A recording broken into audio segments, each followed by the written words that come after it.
kaktus, bidara, euphorbia, salak, dan sebagainya dianggap sebagai tanaman pembawa sial yang dapat menyebabkan rezeki seret, halangan, bahkan malapetaka yang menimpanya ataupun kebangkrutan yang dialami.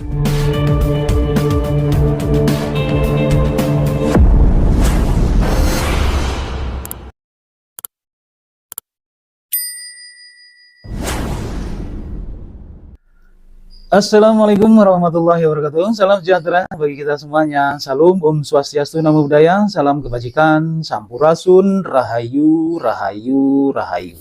Sahabat Edwa TV yang dirahmati Allah Subhanahu wa Ta'ala, segala puji hanyalah milik Allah Rabbi yang senantiasa melimpahkan nikmat kepada kita semuanya.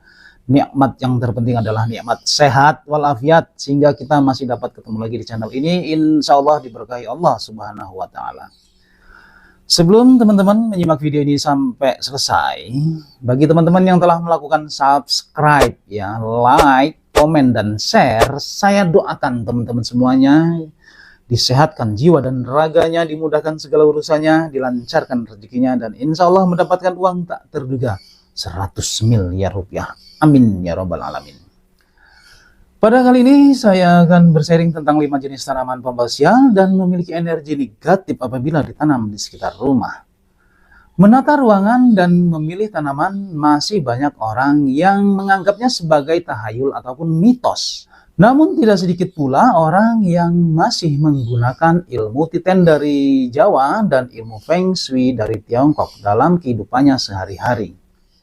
Ilmu Feng Shui adalah filosofi kuno Tiongkok yang bertujuan memanfaatkan energi positif pada orang dan ruangan.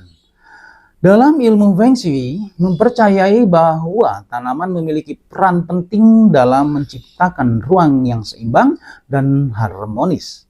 Seperti tanaman pembawa keberuntungan ke dalam hidup kita. Selain tanaman pembawa rezeki, ada juga tanaman pembawa sial yang dapat menyebabkan rezeki seret, halangan, bahkan malapetaka yang menimpanya ataupun kebangkrutan yang dialami usahanya. Dalam Islam pun diatur mengenai kebersihan dan keindahan rumah. Segala sesuatu yang lebih banyak membawa mudarat sebaiknya ditinggalkan walaupun ada manfaatnya. Oke, tidak berlama-lama, berikut ini 5 jenis tanaman pembawa sial dan energi negatif bila ditanam di sekitaran rumah menurut ilmu titen Jawa dan Feng Shui. Untuk yang pertama adalah tanaman berduri atau berdaun runcing. Tanaman yang runcing dan berduri seperti kaktus, bidara, euphorbia, salak, dan sebagainya dianggap sebagai tanaman pembawa sial. Tanaman tersebut memiliki duri tajam dan runcing yang menyerupai panah beracun. Tanaman berduri seperti kaktus, bidara tidak baik diletakkan di ruangan tamu atau kamar tidur, supaya energi negatif tidak mengganggu istirahat atau tidur kalian. Tanaman berduri tajam selain menimbulkan masalah keamanan yang dapat menyebabkan cedera karena ujung durinya yang tajam. Terutama bagi kalian yang memiliki anak kecil, ya, dapat juga menyebabkan terhambatnya rezeki masuk rumah karena duri tajam yang sangat berbahaya itu bisa melukai kulit kalian. Yang kedua adalah tanaman merambat dan tanaman panjat. Jika kalian memiliki tanaman merambat atau tanaman panjat di dalam rumah, kalian harus selalu memangkasnya secara teratur agar tidak menutupi jendela atau dinding yang dapat menghalangi sinar matahari atau mempengaruhi aliran energi di rumah. Tanaman yang merambat selain memancarkan energi negatif, biasanya tanaman merambat lebih disukai hewan melata seperti ular berbisa.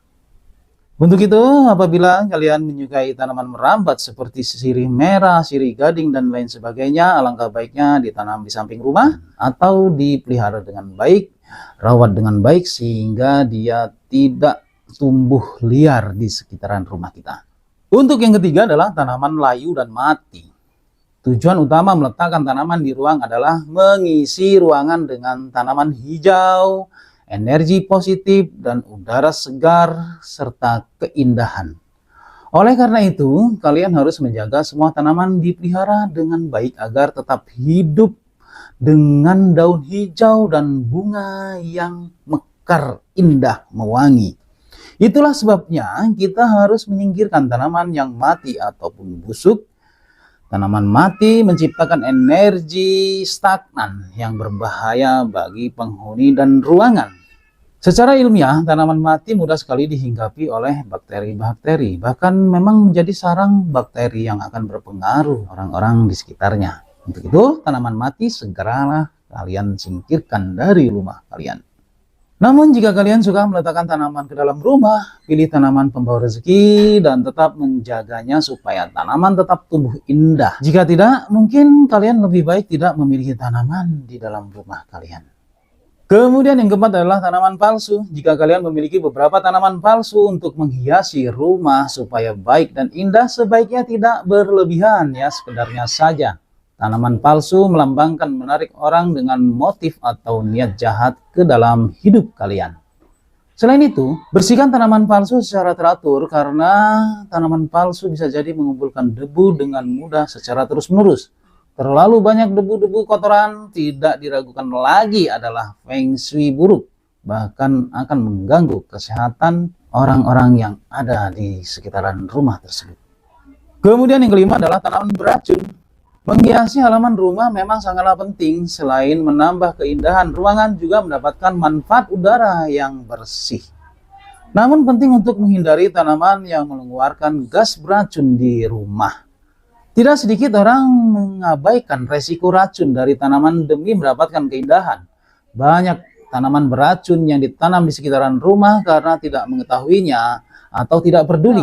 Tanaman beracun yang orang tidak sadari kadang-kadang ditanam di depan rumah seperti tanaman mandala, monstera, mimosa, bunga bakung, dan cemara Inggris, dan lain sebagainya. Itulah teman-teman semuanya, langkah baiknya mengetahui jenis tanaman, apakah tanaman itu baik atau tidak ditanam di sekitaran rumah. Kita tidak melihat dari sisi feng shui-nya atau dari titennya terlebih dahulu, kita lihat dari sisi keamanan dan kesehatan. Tanaman beracun pasti tidak baik untuk kesehatan. Apalagi bagi kalian yang memiliki anak yang masih kecil. Terus kalian menanam bidara di depan rumah. Sedangkan bidara tersebut memiliki duri tajam. Itu sangat membahayakan putra-putri kesayangan kalian. Bukan berarti tanaman itu tidak memiliki manfaat. Namun apabila mudaratnya lebih besar dalam Islam, segera tinggalkan.